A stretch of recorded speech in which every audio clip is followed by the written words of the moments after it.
Hi friends, ಎಲ್ರಿಗೂ ನಮಸ್ಕಾರ. Welcome back to coffee ನಾಡು ಅಡುಗೆ. ಇವತ್ತಿನ ರೆಸಿಪಿಯಲ್ಲಿ ಮಟನ್ ಚಾಪ್ಸ್ ಮಾಡಿ ತೋರಿಸ್ತಾ ಇದ್ದೀನಿ. ತುಂಬ ಸಿಂಪಲಾಗಿ ತುಂಬ ಟೇಸ್ಟಿಯಾಗಿ ಮಾಡುವಂತಹ ರೆಸಿಪಿಯನ್ನು ನಿಮ್ಮ ಜೊತೆ ಶೇರ್ ಮಾಡ್ಕೊಳ್ತಾ ಇದ್ದೀನಿ. ಕೇವಲ ಅರ್ಧ ಕೆಜಿ ಮಟನ್ನಿಂದ ಮಿಲ್ಟ್ರಿ ಹೋಟೆಲ್ ಸ್ಟೈಲ್ನಲ್ಲಿ ಮನೆಯಲ್ಲಿಯೇ ಯಾವ ರೀತಿಯಾಗಿ ಮಟನ್ ಚಾಪ್ಸ್ನ ಮಾಡೋದು ಅಂತ ಹೇಳಿ ನೋಡ್ಕೊಂಬರೋಣ. ಮೊದಲಿಗೆ ನಾವು ಮಸಾಲೆಯನ್ನು ರೆಡಿ ಮಾಡ್ಕೊಂಬಿಡೋಣ. ನೋಡಿ, ನಾನು ಒಂದು ಪ್ಯಾನನ್ನು ಬಿಸಿಗೆ ಇಟ್ಕೊಂಡು ಇದಕ್ಕೆ ಒಂದು 2ರಿಂದ 3 ಚಮಚದಷ್ಟು ಎಣ್ಣೆಯನ್ನು ಹಾಕ್ಕೊಳ್ತಾ ಇದ್ದೀನಿ. ಸ್ವಲ್ಪ ಎಣ್ಣೆ ಬಿಸಿ ಆದ ನಂತರ ಒಂದು 20ರಿಂದ 25ರಷ್ಟು ಬೆಳ್ಳುಳ್ಳಿ ಹೆಸರುಗಳನ್ನು ಹಾಕ್ಕೊಳ್ತಾ ಇದ್ದೀನಿ. ಹಾಗೆ ಒಂದು 2 ಇಂಚು ಶುಂಠಿ. ಅರ್ಧ ಕೆ ಜಿ ಮಟನ್ಗಷ್ಟೇ ನಾನಿಲ್ಲಿ ಮಸಾಲೆಯನ್ನು ಹಾಕ್ಕೊಳ್ತಾ ಇದ್ದೀನಿ. ನೀವು 1 ಕೆ ಜಿಗೆಲ್ಲ ಆದರೆ ಇದರ ಡಬಲ್ ಹಾಕೋಬೇಕಾಗತ್ತೆ.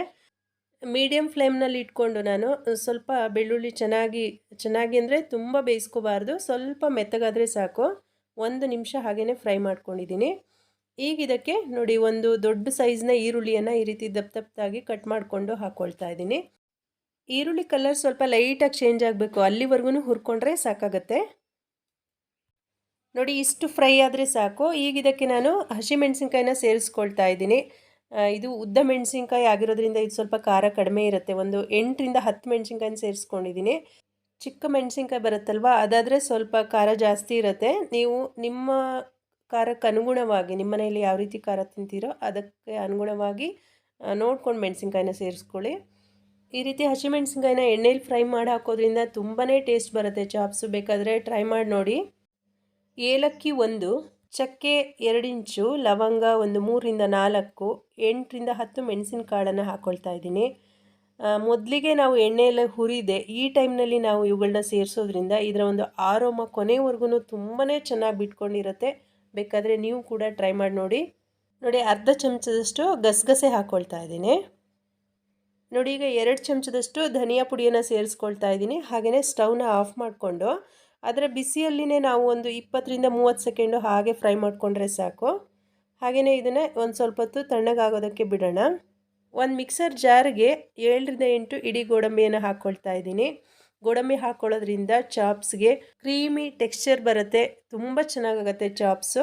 ಹಾಗೆ 1 ಚಮಚದಷ್ಟು ಹುರಿಗಡಲೆಯನ್ನು ಹಾಕ್ಕೊಂಡಿದ್ದೀನಿ. ಹಾಗೆ ಒಂದು 1/4 ಹೋಳಷ್ಟು ತೆಂಗಿನಕಾಯಿ, ಹಸಿ ತೆಂಗಿನಕಾಯಿ ತುರಿಯನ್ನು ಹಾಕ್ಕೊಳ್ತಾ ಇದ್ದೀನಿ. ಅರ್ಧ ಚಮಚ ಅರಿಶಿನ, 1 ಹಿಡಿಯಷ್ಟು ಕೊತ್ತಂಬರಿ ಸೊಪ್ಪು ಹಾಕ್ಕೊಳ್ತಾ ಇದ್ದೀನಿ. ಇದು ಗ್ರೀನ್ ಚಾಪ್ಸ್ ಆಗಿರೋದ್ರಿಂದ ಸ್ವಲ್ಪ ಕೊತ್ತಂಬರಿ ಸೊಪ್ಪು ಹಾಗೆ ಪುದೀನ ಸೊಪ್ಪನ್ನ ಜಾಸ್ತಿ ಹಾಕ್ಕೊಳ್ಳಿ. ಅರ್ಧ ಹಿಡಿಯಷ್ಟು ಪುದೀನ ಸೊಪ್ಪನ್ನು ಹಾಕ್ಕೊಳ್ತಾ ಇದ್ದೀನಿ.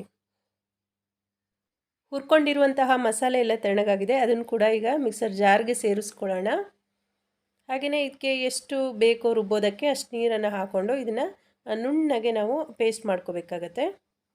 ಹಸಿ ಮಸಾಲೆಗಳನ್ನ ಹಾಕಿ ರುಬ್ಬಿ ಮಾಡಿರೋ ಚಾಪ್ಸ್ಗಿಂತ ಈ ರೀತಿ ಮಸಾಲೆಗಳನ್ನ ಎಣ್ಣೆಯಲ್ಲಿ ಹುರಿದು ಮಾಡಿರುವಂತಹ ಚಾಪ್ಸು ತುಂಬಾ ಟೇಸ್ಟಿಯಾಗಿ ಬಂದಿರುತ್ತೆ. ನೋಡಿ, ಒಂದು ಕುಕ್ಕರ್ ಪ್ಯಾನ್ನ ಬಿಸಿಗೆ ಇಟ್ಕೊಂಡಿದ್ದೀನಿ. ಒಂದು ದೊಡ್ಡ ಚಮಚದಲ್ಲಿ 1 ಚಮಚದಷ್ಟು ಎಣ್ಣೆ, ಪಲಾವ್ ಎಲೆಯನ್ನು ಹಾಕ್ಕೊಳ್ತಾ ಇದ್ದೀನಿ. ಹಾಗೆ ಈ ಎಲೆನೂ ಕೂಡ ಪಲಾವ್ಗೆ ಹಾಕ್ತಾರೆ. ಇದನ್ನು ಪಾಂಡನ್ ಲೀವ್ಸ್ ಅಂತ ಹೇಳಿ ಕರೀತಾರೆ. ಇದು ತುಂಬ ಟೇಸ್ಟ್ ಕೊಡುತ್ತೆ ಚಾಪ್ಸ್ಗೆ. ಇದ್ದರೆ ಹಾಕ್ಕೊಳ್ಳಿ, ಇಲ್ಲ ಅಂದರೆ ಸ್ಕಿಪ್ ಮಾಡಿ. ನೋಡಿ, 2 ದೊಡ್ಡ ಈರುಳ್ಳಿಯನ್ನು ಈ ರೀತಿ ಸಣ್ಣದಾಗಿ ಕಟ್ ಮಾಡಿ ಇದ್ರ ಜೊತೆಗೆ ಸೇರಿಸ್ಕೊಳ್ತಾ ಇದ್ದೀನಿ. ಈರುಳ್ಳಿ ಚೆನ್ನಾಗಿ ಎಣ್ಣೆಯಲ್ಲಿ ಫ್ರೈ ಆಗಲಿ. ನೋಡಿ, ಇಷ್ಟು ಫ್ರೈ ಆದರೆ ಸಾಕು. ಈಗ ಇದಕ್ಕೆ ನಾನು ಸಣ್ಣ ಒಂದು ಸೈಜ್ನ ಟೊಮೊಟೊನ ಸಣ್ಣದಾಗಿ ಕಟ್ ಮಾಡಿ ಇಟ್ಕೊಂಡಿದ್ದೆ, ಅದನ್ನೀಗ ಸೇರಿಸ್ಕೊಳ್ತಾ ಇದ್ದೀನಿ. ಇದು ಟೊಮೊಟೊನೂ ಕೂಡ ಚೆನ್ನಾಗಿ ಬೆಂದಿದೆ. ನೋಡಿ, ಟೊಮೊಟೊ ಬೆಂದ ನಂತರ ಒಂದು ಅರ್ಧ ಚಮಚದಷ್ಟು ಅರಿಶಿನ ಹಾಕ್ಕೊಳ್ತಾ ಇದ್ದೀನಿ. ಈಗ ನಾನು ಇಲ್ಲಿ ತೊಗೊಂಡಿರುವಂತಹ ಅರ್ಧ ಕೆ ಜಿ ಮಟನ್, ನೋಡಿ, ಕೆಲವು ಸಾರಿ ಮಟನ್ ಜೊತೆಗೆ ಚರ್ಬಿಯನ್ನು ಕೂಡ ಹಾಕ್ಕೊಟ್ಟಿರ್ತಾರೆ. ಕೆಲವರಿಗೆ ಚರ್ಬಿ ಅಂದರೆ ತುಂಬಾ ಇಷ್ಟ ಆಗುತ್ತೆ. ಆದರೆ ಈ ಮಟನ್ ಜೊತೆಗೆ ನಾವು ಚರ್ಬಿನ ಹಾಕ್ಕೊಂಡು ಬೇಯಿಸ್ಕೊಂಡ್ರೆ ಚರ್ಬಿ ಎಲ್ಲ ಕರಗಿಬಿಟ್ಟು ಮೇಲ್ಗಡೆ ಎಣ್ಣೆ ತೇಲ್ತಾ ಇರುತ್ತೆ. ಆದ್ದರಿಂದ ಇದನ್ನು ನಾನು ಆಮೇಲೆ ಹಾಕ್ಕೊಳ್ತಾ ಇದ್ದೀನಿ. ನೋಡಿ, ಒಂದು ಸಾರಿ ಎಲ್ಲನೂ ಚೆನ್ನಾಗಿ ಮಟನ್ ಹಾಕೊಂಡ ನಂತರ ತಿರುಗಿಸ್ಕೊಂಬಿಡೋಣ. ಸ್ವಲ್ಪ ಉಪ್ಪು ಸೇರಿಸ್ಕೊಳ್ತಾ ಇದ್ದೀನಿ.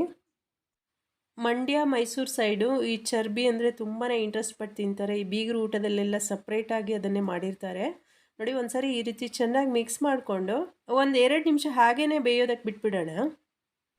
ನೋಡಿ, ಇದಕ್ಕೆ ನಾನು 1 ಗ್ಲಾಸ್ನಷ್ಟು ನೀರನ್ನು ಹಾಕ್ಕೊಳ್ತಾ ಇದ್ದೀನಿ. ಮಟನ್ ಮುಳುಗುವಷ್ಟು ಹಾಕ್ಕೊಂಡ್ರೆ ಸಾಕು. ನೀವು ಮಟನ್ ಚೆನ್ನಾಗಿದ್ದರೆ, ಅಂದರೆ ಎಳೆ ಮಟನ್ ಆದರೆ ನೀವು ಹಾಗೇ ಬೇಯಿಸ್ಕೋಬೋದು ವಿಷಲ್ ಹಾಕ್ಸಿದೆ. ನಾನಿಲ್ಲಿ ಮಟನ್ ಸ್ವಲ್ಪ ಗಟ್ಟಿ ಇರೋದ್ರಿಂದ 2 ವಿಷಲ್ ಕೂಗಿಸ್ಕೊಳ್ತಾ ಇದ್ದೀನಿ. ನೋಡಿ, ಕುಕ್ಕರ್ ತಣ್ಣಗಾಗಿದೆ. ನೋಡೋಣ ಈಗ ಹೇಗೆ ಬೆಂದಿದೆ ಮಟನ್ ಅಂತ ಹೇಳಿಬಿಟ್ಟು. ನೋಡಿ, ಮಟನ್ನು ತುಂಬ ಚೆನ್ನಾಗಿ ಬೆಂದಿದೆ, ಸಾಫ್ಟಾಗಿ ಬೆಂದಿದೆ. ಈಗ ಇದಕ್ಕೆ ನಾವು ರುಬ್ಬಿಟ್ಕೊಂಡಿರುವಂತಹ ಮಸಾಲೆಯನ್ನು ಸೇರಿಸ್ಕೊಳ್ಳೋಣ. ಮಸಾಲೆ ಹಾಕೊಂಡ ನಂತರ ನಾನು ಒಂದ್ಸರಿ ಚೆನ್ನಾಗಿ ಮಿಕ್ಸ್ ಮಾಡ್ಕೊಳ್ತಾ ಇದ್ದೀನಿ. ನೋಡಿ ಇದು ಈಗ ಒಂದು 5 ನಿಮಿಷ ಚೆನ್ನಾಗಿ ಕುದಿಬೇಕು. ನೋಡಿ ಕುದೀತಾ ಇದೆ. ಈಗ ನಾನು ಈ ಚರ್ಬಿಯನ್ನು ಹಾಕ್ಕೊಳ್ತಾ ಇದ್ದೀನಿ. ಇದು ಕರಗೋದಿಲ್ಲ ಈಗ ಹಾಕೋದ್ರಿಂದ, ಚೆನ್ನಾಗಿ ಕೂಡ ಬೇಯುತ್ತೆ. 7 ರಿಂದ 8 ನಿಮಿಷ ನಾನು ಇದನ್ನು ಮೀಡಿಯಮ್ ಫ್ಲೇಮ್ನಲ್ಲಿ ಇಟ್ಕೊಂಡು ಬೇಯಿಸ್ಕೊಳ್ತಾ ಇದ್ದೀನಿ. ಈಗ ಇದಕ್ಕೆ ಒಂದು ಮುಚ್ಚಳನ ಮುಚ್ಚಿ ಇದನ್ನು ಒಂದು 7 ರಿಂದ 8 ನಿಮಿಷ ನಿಧಾನವಾಗಿ ಕುದಿಸ್ಕೊಳ್ಳೋಣ. ನೋಡಿ ಇದು ಚೆನ್ನಾಗಿ ಬೆಂದಿದೆ. ತುಂಬ ಚೆನ್ನಾಗಾಗುತ್ತೆ ಫ್ರೆಂಡ್ಸ್. ಈ ರೀತಿಯಾಗಿ ನೀವು ಟ್ರೈ ಮಾಡಿ ನೋಡಿ. ನೋಡಿ ಗ್ರೇವಿ ಕೂಡ ಸಾಕಷ್ಟಿದೆ. ಗ್ರೇವಿ ಇದು ಸ್ವಲ್ಪ ಆರಿದ ನಂತರ ಇನ್ನೂ ಗಟ್ಟಿಯಾಗುತ್ತೆ. ನೋಡಿ ತುಂಬಾ ಟೇಸ್ಟಿಯಾಗಿ ಬಂದಿದೆ. ಚಪಾತಿ, ರೊಟ್ಟಿ, ಹಾಗೆಯೇ ಮುದ್ದೆ, ಗೀ ರೈಸು ಎಲ್ಲದಕ್ಕೂ ಸೂಪರ್ ಕಾಂಬಿನೇಷನ್ನು. ಮಟನ್ ಸಾಂಬಾರ್ ರೆಸಿಪಿನ ಆಲ್ರೆಡಿ ನಾನು ನನ್ನ ಚಾನಲ್ನಲ್ಲಿ ಅಪ್ಲೋಡ್ ಮಾಡಿದ್ದೀನಿ. ಹಾಗೆಯೇ ಕೆಲವೊಂದು ಚಿಕನ್ ರೆಸಿಪಿಗಳು ಹಾಗೆ ಫಿಶ್ ರೆಸಿಪಿಗಳನ್ನೂ ಕೂಡ ನಾನು ಅಪ್ಲೋಡ್ ಮಾಡಿದ್ದೀನಿ. ಕೆಲವೊಂದು ಲಿಂಕ್ಗಳನ್ನ ಡಿಸ್ಕ್ರಿಪ್ಷನ್ ಬಾಕ್ಸ್ನಲ್ಲಿ ಕೊಟ್ಟಿರ್ತೀನಿ, ನೀವು ಬೇಕಾದರೆ ಚೆಕ್ ಮಾಡ್ಕೋಬೋದು. ಇವತ್ತಿನ ರೆಸಿಪಿ ನಿಮ್ಗೆ ಇಷ್ಟ ಆಗಿದ್ದರೆ ರೆಸಿಪಿಯನ್ನು ಫ್ಯಾಮಿಲಿ ಫ್ರೆಂಡ್ಸ್ ಜೊತೆಗೆ ಶೇರ್ ಮಾಡ್ಕೊಳ್ಳಿ, ಲೈಕ್ ಮಾಡಿ, ಕಮೆಂಟ್ ಮಾಡಿ. ಹಾಗೆ ನನ್ನ ಚಾನಲ್ನ ಸಬ್ಸ್ಕ್ರೈಬ್ ಮಾಡದೆ ನೋಡ್ತಾ ಇದ್ದರೆ ದಯವಿಟ್ಟು ಚಾನಲ್ನ ಸಬ್ಸ್ಕ್ರೈಬ್ ಮಾಡ್ಕೊಳ್ಳಿ. ವಿಡಿಯೋ ನೋಡಿದ್ದಕ್ಕಾಗಿ ಧನ್ಯವಾದಗಳು.